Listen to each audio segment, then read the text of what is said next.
Before continuing with the next verse,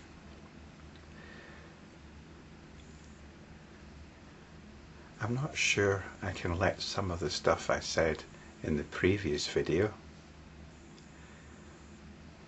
I'm not sure I can let it go without further comment.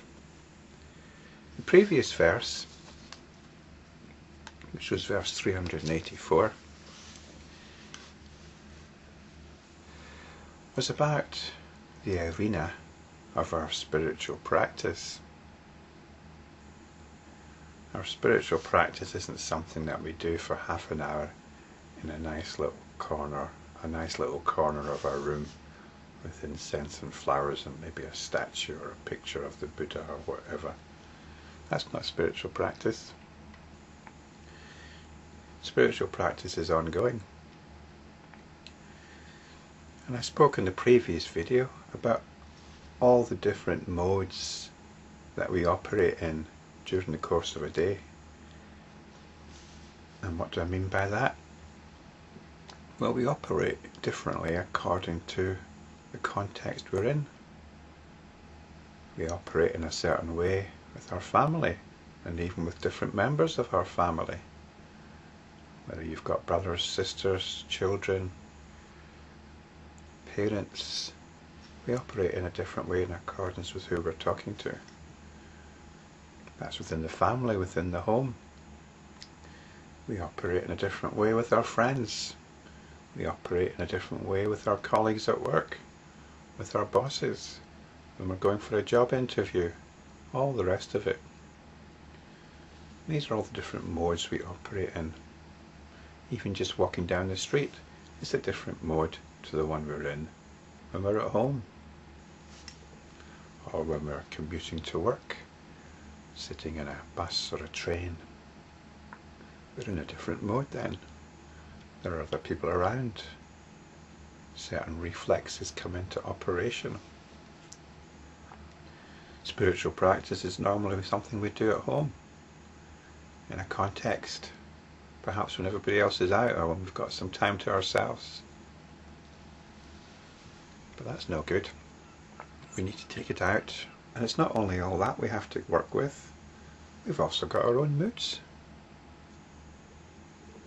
We can be in each of these different contexts, but we've also got a particular mood. Perhaps we're in a disgruntled mood. Perhaps if you're male, you've got testosterone issues, one way or another. All that sort of stuff is going on. If you're female, you might also have hormonal issues. You've got your monthly period to deal with as well. So we've got all that to deal with. So I mentioned this in the previous video. There was one other thing that occurred to me. If you embark upon this journey that you have to deal with, and that's what the psychologists call the subconscious. Because we're opening up, we're traveling to the heart of our being, and there can be some very dark features on the way.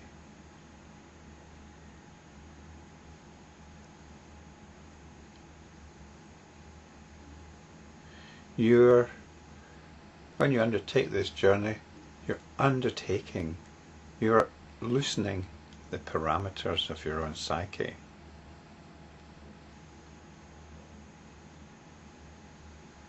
And by the parameters of your own psyche, I mean your personal boundaries.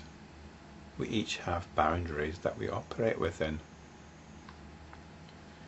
Sometimes these boundaries can be quite limiting, quite inhibiting. But perhaps these boundaries are also there for a very good reason.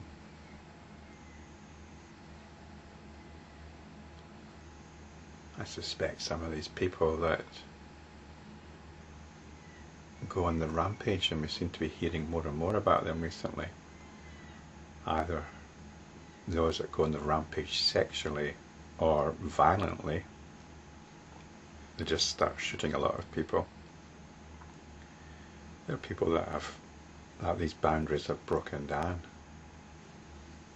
and they've just basically gone berserk. So there is one rule we have to keep in place here. I'm not one for rules myself, but there is one cast iron rule we must observe in this journey, and that is you do not hurt yourself or others. You do not hurt yourself physically or psychologically, and you do not hurt others physically or psychologically. And if there's any danger of this, well, this is where your work is. It is a line which cannot be stepped across. Even if you're upsetting a loved one by your behaviour, then there's something that you have to look at here. In a way, this is your working ground. And it's very obvious if you're hurting somebody else. Now, it might not be obvious that you're hurting yourself, but it's usually very obvious when you're hurting somebody else, because they'll be upset. So you have to take that very seriously indeed, and reflect on yourself.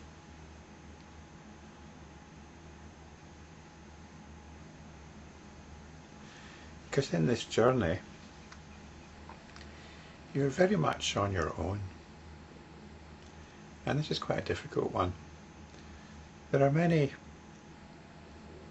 teachers online. You can just do a search on YouTube and you'll find many. But I don't think they will provide much support for what's happening in these videos. At times you will need support, and perhaps there's a group that you go along to, and this is fine if you find that helpful. But I think the deeper that you go, the less helpful you might find these groups are.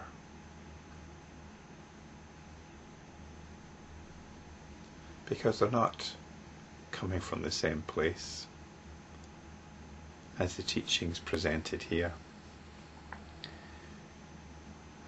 They might have a superficial resemblance to these teachings, but really these teachings are quite unique. And I take my support from these teachings, and it's the teachings of the so-called wisdom books of the East. And I feel the need to make these videos because nobody else really seems to have gone into it. The Patanjali Yoga Sutras, the most popular translations, the most readily available translations, seem to me to be missing the point completely. And this might seem rather arrogant of me to say this. Who am I to know any better? And when I started making these videos, I expected to be shot down in flames on a regular basis. It doesn't seem to have happened. But the point I would make is, whatever the flaws in my own communication of these teachings, I don't think they're as bad as what is commonly available. So one of the things I'm grateful for is the sheer bulk of these teachings, because we can immerse ourselves in them. And this is what we have to do in the face of the challenge that I've described, the challenge of taking our spiritual practice into all aspects of our life. Not just our inner world, but the external world. The external world is what gives us the opportunity to practice, to really look at those things that are blocking our own enlightenment.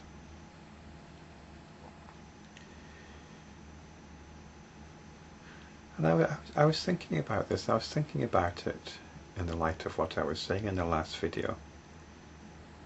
And I was thinking of all the things that I personally am up against. And I really don't want to be a hypocrite about this. And I have to acknowledge that most of the time I fail. I fail.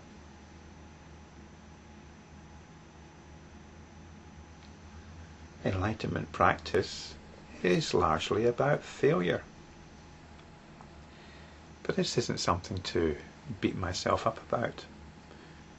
It's something I have to acknowledge as I continue the struggle. You continue the struggle. There's no choice, really. I have my moods, I have my anxieties, I have my responsibilities. At the moment I'm doing 3 different jobs, and each one of them has got its own quite different psychic demands.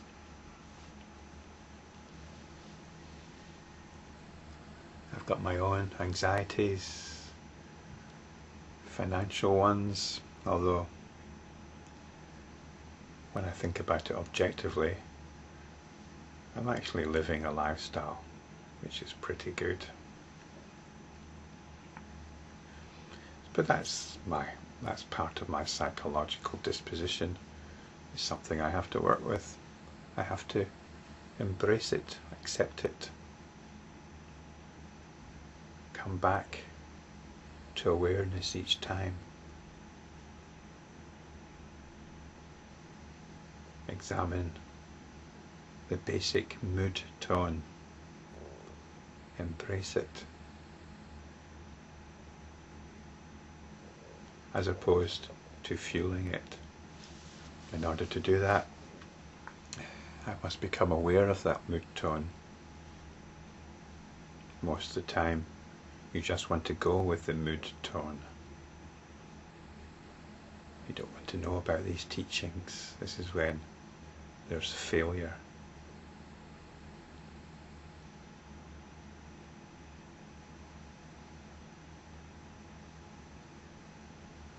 I don't even want to know about these videos. My boring voice. My tired face. That's all very well, but I've got my anxieties to get on with.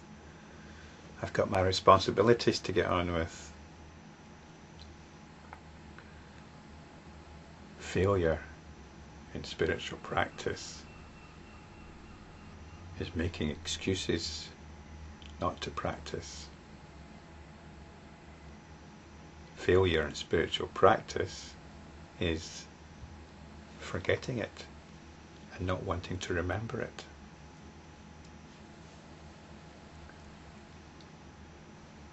It's wanting to denigrate the practice, or at this point even the idea of practice. The habitual mood patterns don't want to be disturbed. So the good thing is, as the previous verse pointed out, there are Buddhas everywhere. There are Buddhas every day, at every time. And what this means is, there's a possibility. There's a possibility to practice, to remember, to come back to this beautiful, pristine awareness, to get things in the proper perspective once again. And no matter what the mood tone, once we become aware of it,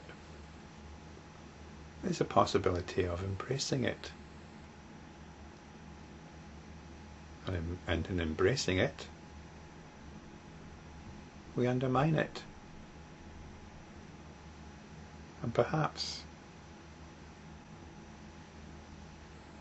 there's even an element of lovingness creeping in.